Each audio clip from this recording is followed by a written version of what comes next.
বাবা তুমি? আরে আমি তো চিন্তায় পড়ে গিয়েছিলাম। দাদু তুমি দরজা খুলছিলে না কেন? 1 মিনিট, দরজাটা ভাঙলো কে? দরজা কেউ ভাঙেনি, আমি ভেতর থেকে ছিটকিনি খুলেছি। তাহলে এতক্ষণ দরজাটা বন্ধ ছিল কেন? আমার জন্য। তাই না দাদু? দাদু আমি ভেবেছিলাম যে বড় দাদুর ছবিটা তোমার ঘরে টাঙালে তোমার সব কষ্ট চলে যাবে, যেন জীবন্ত ছবি। তাই জীবন্ত ওই ছবিটার শেষ পর্যন্ত আমার ঘরেই জায়গা হলো, তাই না? আমি এক্ষুনি সরিয়ে নিচ্ছি। থাক।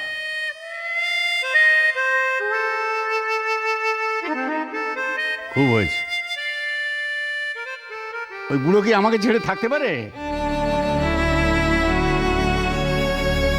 সারাক্ষণই ভাবে পূর্ণ কি করছে, কি ভাবছে, কি খাচ্ছে।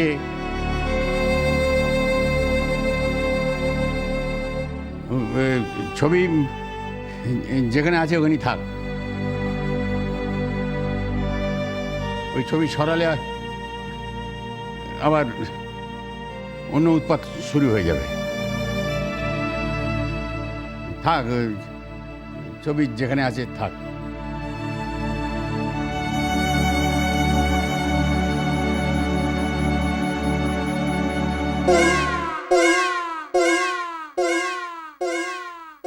জয় গুরু, জয় গুরু, হরি বল, হরি বল। পূর্ণবাবু এ ঘরেই আছেন? তো কি মনে হচ্ছে আমি অন্য ঘরে আছি?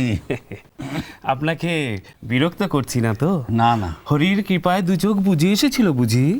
হ্যাঁ, হরির কৃপায় দু চোখ বুঝে এসেছে। হরির কৃপায় কবে যে শেষ বোঝা বুঝবে তাই ভাবছি। তার আগে দেয়ালের একটা মাপ নিয়ে নিতে হবে। ওরা তো আবার ছবিটা টাঙাবে সেখানে।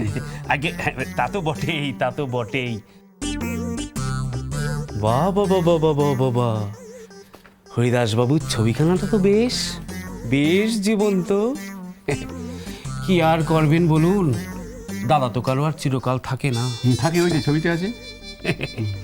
যেটা বলছিলাম, ছবিটা বেশ জীবন্ত। সংসারের কথা, সংসার অনিত্য, অনিত্য জীবন।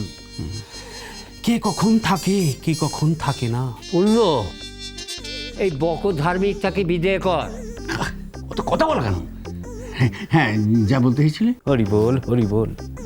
তা যা বলেছেন, হরির রাজ্যে কত কাজ, কার তো ফুরসত আছে বলুন? জয় গুরু। কোত্থেকে কে জোটালি কে জানে। চুপ করো না, নিজে তো একটা রাজরোগ জুটিয়েছিলে, অত টাকা পাবো কোথায়? এই আপনি কার সঙ্গে কথা বলছেন বলুন তো? হরির সঙ্গে। আপত্তি আছে? আগে না না, জয় গুরু, হরি বল, হরি বল। এই জন্যই তো আপনার সঙ্গে কথা বলে আমার ভালো লাগে গোসাই। আদি খেতা উটকাটো কেন? আগে হরি, হরিকে বললাম। হরি বল, হরি বল। হরির রাজ্যে এত কথা বলা উচিত নয়, হরির রাজ্যে বাক সংযম করা উচিত। তা যেটা বলছিলাম, বলছিলাম যে সুদের প্রথম টাকাটা কবে নিতে আসবো বলুন? এই হলো আসল কথা।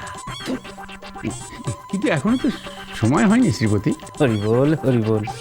আপনি যে কাগজে সই করেছেন সেই কাগজ অনুযায়ী আপনাকে তো 7 দিনের মধ্যে প্রথম সুদের টাকাটা দিতে হবে। হরি বল। হ্যাঁ, এ তো গোসাই নয় রে পূর্ণ, এ তো পুরো কসাই। আর কয়েকটা দিন সময় দাও না শ্রীপতি। জয় গুরু, হরি বল, হরি বল। হরির রাজ্যে কে থাকে, কে চলে যায়, কৃষ্ণ তুলো না। পরশু আসবো খন। জয় গুরু, জয় গুরু, হরি বল, হরি বল। জয় গুরু। দেখো কাণ্ড। পূর্ণ, আমি এখনই অলক্ষী আর বিষ্টুকে। দাদা, ওদের এর মধ্যে জড়িও না, ওরা ছেলে মানুষ। ওদের পরশু আসবে বলে গেল তো। যাই, খবরটা দিয়ে আসি ওদের। এই দেখো কাণ্ড, আমার গুপ্তধনটা পেলে সব মুশকিল আসান হয়ে যায়। কিছু বলবেন না দাদা, হতে দিন। এই টানাটানির মধ্যে না আমাদের পরিবারটা আরো কাছাকাছি আসবে। সবসময় যদি আমরাই মুশকিল আসান করে দিই তাহলে এরা বড় হবে কি করে?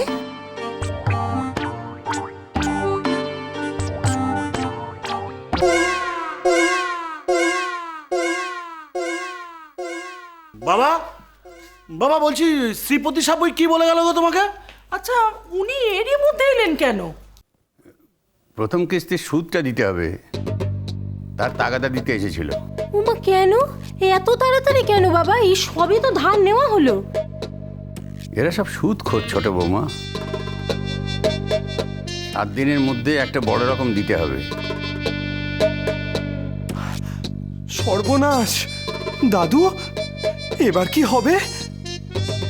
তোমরা কে কিভাবে সাহায্য করবে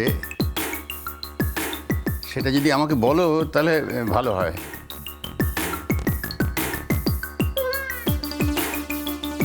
দাদার চিকিৎসায় তো সবই গেছে, আমার হাতে আর কানাকড়িও নেই। কী যে করব বুঝতে পারছি না। দাদু তুমি একদম চিন্তা করো না, একটা না একটা উপায় ঠিক বেরোবে। ব্যাস অমনি দুম করে একটা কথা বলে বসলো। বলি উপায়টা কে বের করবে শুনি, আগ বাড়িয়ে খালি কথা। শোনো ছোট বৌমা, যেভাবে দাদার চিকিৎসার টাকাটা তোলা হয়েছিল সেইভাবেই একটা কিছু করতে হবে, নইলে আমার পক্ষে খুব মুশকিল হয়ে যাবে সুদ মেটানো। ঠিক আছে বাবা, তুমি কিছু চিন্তা করো না বুঝলে। বলছি স্বদেশ ফিরে আসুক, তারপর নয় সবাই মিলে আলোচনা করে কিছু একটা ব্যবস্থা করব। হ্যাঁ বলছি কি মাখনের বাবা, ওসব কথা পরে বলা যাবে। ওদিকে যে খাবার জুড়িয়ে গেল। তুমি আমাকে খাবার দিয়েছো? হ্যাঁ। কই বলনি তো কিছু। ঠিক আছে বাবা, তাহলে আমরা আলোচনা করি, তারপর তোমাকে বলবো। আরে চলো চলো, এদিকে তো বলবে যে খাবার ঠান্ডা হলে খাওয়া যাবে না। চলো চলো। বাবা বলছি কি আমিও তাহলে একটু ভেতরে যাই, কত কাজ যে পড়ে আছে তার তো ঠিকানা নেই না। ছোট বৌমা, সব জানিয়ে বিদেশকে একটা চিঠি লিখলে ভালো হয়। ওর স্কুল থেকে হয়তো কিছু। দেখি বাবা দেখি কি করা যায়, আসলে ও তো অনেকদিন ছুটি পায় না, খুব ব্যস্ত। বিষ্টু, আজই বাবাকে একটা চিঠি লিখিস তো।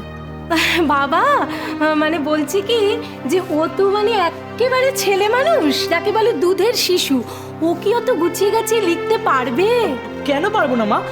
দাদু আমি তোমাকে এক্ষুনি লিখে দেখাচ্ছি, দাঁড়াও। সেই ভালো, বাবা একটা না একটা উপায় ঠিক বার করবে। মরণ দশা, কি করে আটকাবো এদের? যত জ্বালা সব আমার।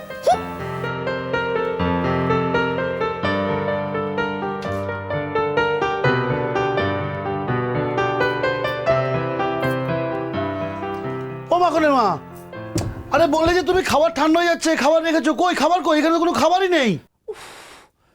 আচ্ছা মাখনের বাবা, কি তোমার কবে বুদ্ধি হবে বলো তো? কেন বলো তো? তুমি বাবাকে বললে হ্যাঁ। যে ধার করে সুদের টাকা দেবে। দেবো না, বাবা টাকা চাইছে, আমি বাড়ির বড় ছেলে। উফ, এই কথাটা তো কবে থেকে শুনে আসছি। আচ্ছা তুমি বড় বলে কেউ মান দেয়? দেখো সে কথা ভাববার এখন সময় নয় রানী। এখন বাবা বিপদে পড়েছে, একটা সাহায্য চাইছে, তো দিতে হবে না? দেখো মাখনের বাবা, এটা সুদের টাকা, চক্রবৃদ্ধি হারে বাড়ে। এ বাড়ি কিছুতেই বাঁচানো যাবে না, শুনে রাখো। সে কি বলছো কি রানী? ঠিকই বলছি, আমি তো তোমার মতো হাওয়ায় উড়ি না, যা বলছি সত্যি বলছি। ওই শ্রীপতি সাপুয়ের সুদ কত জানো? ওই লোকটা কত কৌশলে লোকের থেকে টাকা আদায় করে সারা নৈহাটি জানি। আজ পর্যন্ত ওর হাত থেকে কোনো বাড়ি বাঁচানো যায়নি। না না রানী, এটা তুমি ভুল বলছো, তুমি ঠিক বলছো না। তার মানে আমাদের পুরো বাড়িটা সাপুরের হাতে চলে যাবে? দেখো ভুল হলে তো ভালোই, কিন্তু আমাদের বাড়ি যদি বিকিয়ে যায় তাহলে আমাদের তো একটা মাথা গোঁজার দরকার। তো সব টাকা যদি সুদে চলে যায় আমরা কি করব বলো তো?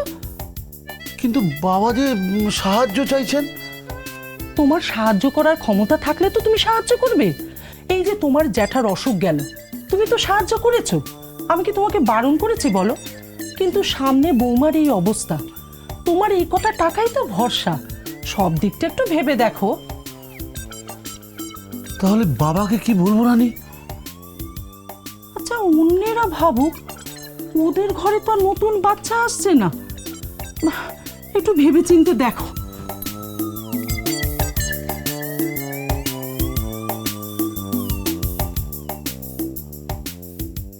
শ্বশুরবাড়ির জন্য আজকাল কোনো বউ এত চিন্তা করে? দাঁড়াও দাঁড়াও, নাও নাও, টাকাটা নাও, তাড়াতাড়ি দাদুকে দিয়ে এসো।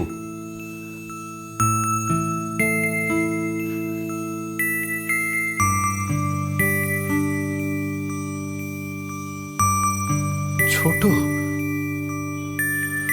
নিজের নিজের গয়না বাঁধা দিচ্ছে দাদুর জন্য টাকা জোগাড় করতে। সংসার সুখের হয় রমণীর